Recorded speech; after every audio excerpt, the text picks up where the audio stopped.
श्रीविष्णुचित्तकुलनन्दनकल्पवल्लीं श्रीरङ्गराजहरिचन्दनयोगदृश्यां साक्षात् क्षमां करुणया कमलामिवान्यां गोदाम् अनन्यशरणः शरणं प्रपद्ये। गोदा देवी तिरुप्पावई के 5वें दृश्य में भगवान कृष्ण को उठा रही हैं नप्पिन्नई देवी के सहयोग से।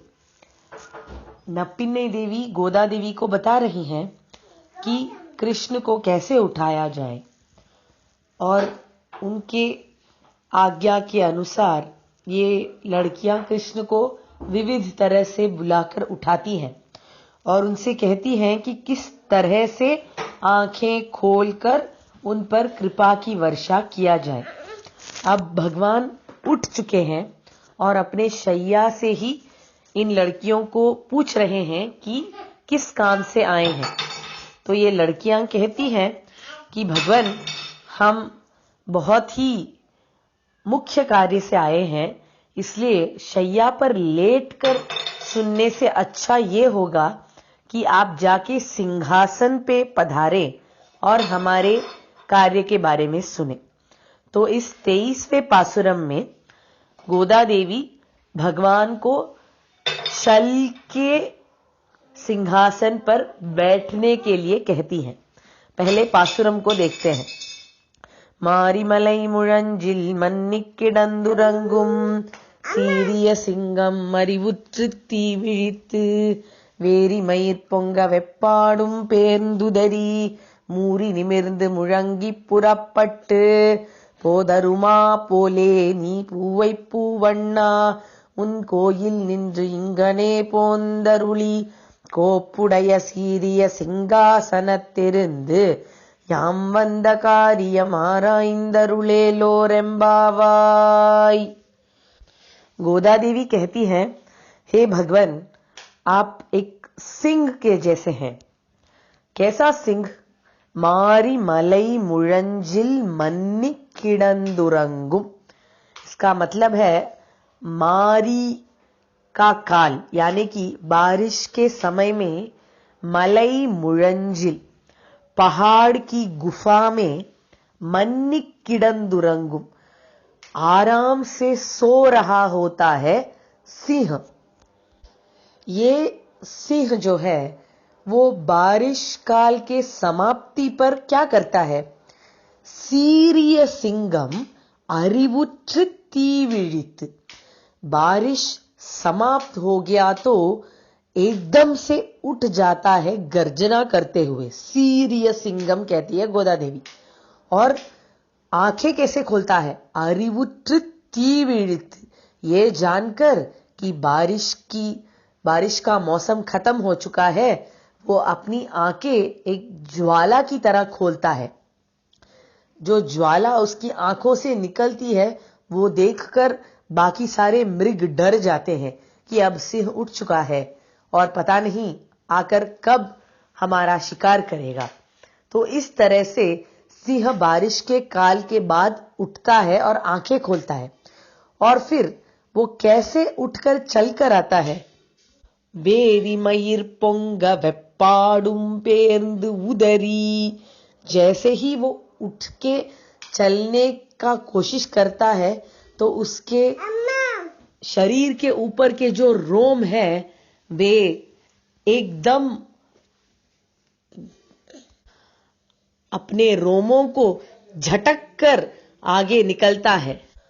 अपने आप को झटक पटक कर निकलता हुआ यह सिंह अपने रोमों को नीचे गिराते हुए बाहर चल के आता है। वेरी मयिर पोंग वेप्पाडुम पेर्ந்து उदरी। उसके बाद क्या होता है? मूरी निमिर्ந்து मुळंगी पुरप्पट। एकदम नीचे से जैसे कोई फूल उगता है ऊपर, वैसे उग कर आता है ये मृगराज और गर्जना करते हुए बाहर निकलता है। इस तरह से यह सिंह जैसे बाहर निकलता है वैसे आपको बाहर निकलना है करके गोदा देवी भगवान कृष्ण को बताती है। असल में गोदा देवी के मन में क्या है, यहां पर सिंह के बारे में क्यों बताया जा रहा है, ऐसा देखा जाए तो व्याख्याता कहते हैं कि गोदा देवी के हृदय में इस समय नरसिंह भगवान का ध्यान चल रहा था। तो नरसिंह भगवान जिस तरह से थे और जिस तरह से अवतार किए उसके बारे में ये सारे शब्द कहते हैं। तो देखते हैं कि ये सारे शब्द कैसे नरसिंह भगवान के लिए एकदम साम्य दिखलाता है। मारी मलई मुरंजिल का मतलब है बारिश के काल में पहाड़ के गुफा में रहने वाला सिंह। भगवान नरसिंह तब तक हिरण्यकशिपु के महल के खंभ में थे जब तक उन्हें बाहर बुलाया नहीं गया। तो वे किस तरह से थे, बारिश के काल में, यानी कि अभी उचित काल आया नहीं था, इसलिए उस पहाड़ के गुफे में जैसे सिंह सो रहा था, बिल्कुल उसी तरह यह नरसिंह हिरण्यकशिपु के भवन के खंभ में उपस्थित थे, बाहर नहीं आ रहे थे। जैसे ही प्रहलाद के पास हिरण्यकशिपु ये पूछकर आया कि तुम्हारे भगवान कहाँ हैं, तुम कहते हो कि भगवान है, विष्णु है, किधर है ये विष्णु, ऐसा पूछा। तो प्रहलाद ने कहा कि विष्णु भगवान सर्वव्यापी है, हर जगह मिल जाएंगे आपको, खंभ में भी मिलेंगे और किसी धूल के टुकड़े में भी मिल जाएंगे। यह कहते कहते जैसे प्रहलाद ने मुंह बंद किया तो तुरंत हिरण्यकशिपु ने अपनी गदा उठाई और कहा कि अगर खंभ में है तो क्या इस खंभ में मिलेंगे तुम्हारे भगवान, और अपने महल के एक खंभ को तोड़ डाला। तो उस वक्त नरसिंह भगवान वहां से प्रकट हुए।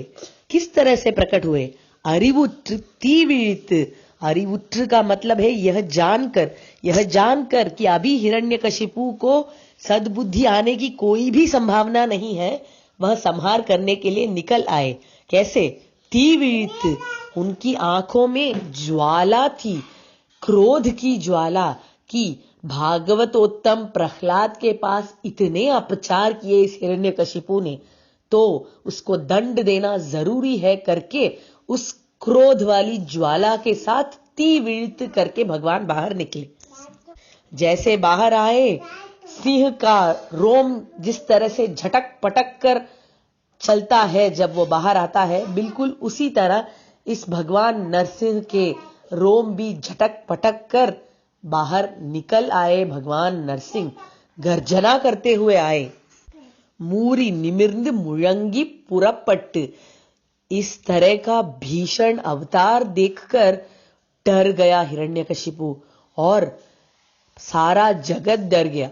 डर गया था क्या? नहीं, सारा जगत नहीं डरा। एक जन बहुत ही प्रसन्न था। वो कौन था? प्रहलाद। क्योंकि प्रहलाद के लिए भगवान नरसिंह कैसे थे? नी पूवई पूवन्ना, ऐसा कहती है गोदा देवी।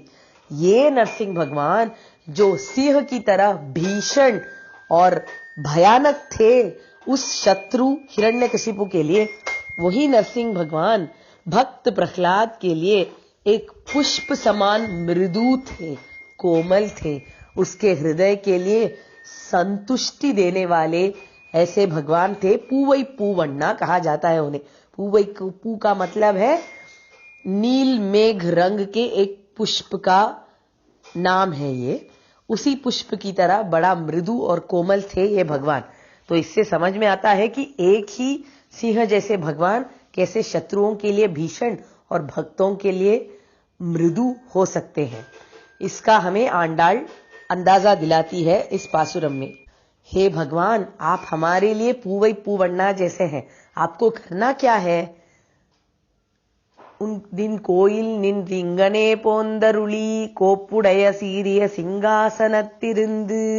आपको हमारे लिए सिंहासन पर बैठना है।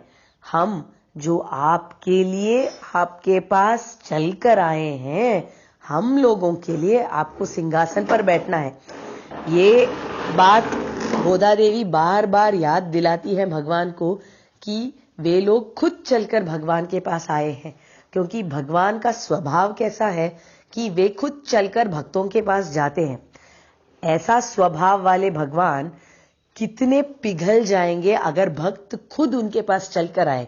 तो ये लड़कियां गोदा देवी और उनकी सहेलियां खुद चलकर आई हैं भगवान के पास।